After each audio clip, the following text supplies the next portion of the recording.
I'm here to plant a seed today, a seed that will inspire you to move forward in life with enthusiastic hearts and a clear sense of wholeness. The question is, will that seed have a chance to take root?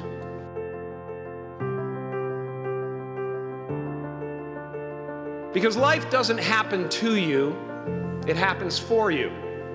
Now, fear is going to be a player in your life, but you get to decide how much. You can spend your whole life imagining ghosts, worrying about the pathway to the future, but all there will ever be is what's happening here, and the decisions we make in this moment, which are based in either love or fear. So many of us choose our path out of fear disguised as practicality. What we really want seems impossibly out of reach and ridiculous to expect, so we never dare to ask the universe for it. I'm saying, I'm the proof that you can ask the universe for it. My father could have been a great comedian, but he didn't believe that that was possible for him. And so he made a conservative choice. Instead, he got a safe job as an accountant. And when I was 12 years old, he was let go from that safe job. And our family had to do whatever we could to survive. I learned many great lessons from my father, not the least of which was that you can fail at what you don't want. So you might as well take a chance on doing what you love. It's not the only thing he taught me, though. You know, I watched the effect of my father's love and humor and how it altered the world around me.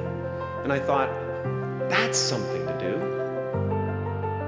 And he treated my talent as if it was his second chance.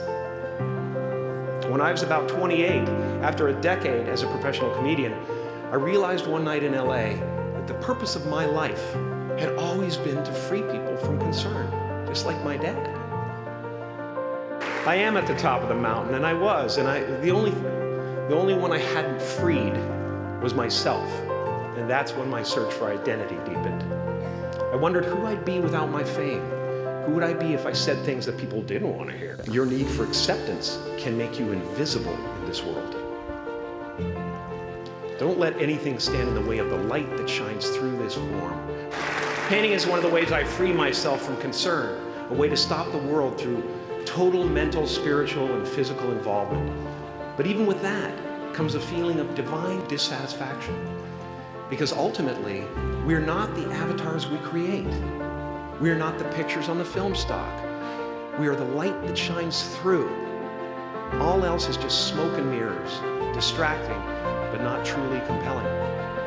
I've often said that I wished people could realize all their dreams and wealth and fame, so that they could see that it's not where you're going to find your sense of completion. Like many of you, I was concerned about going out into the world and doing something bigger than myself, until someone smarter than myself made me realize that there is nothing bigger than myself.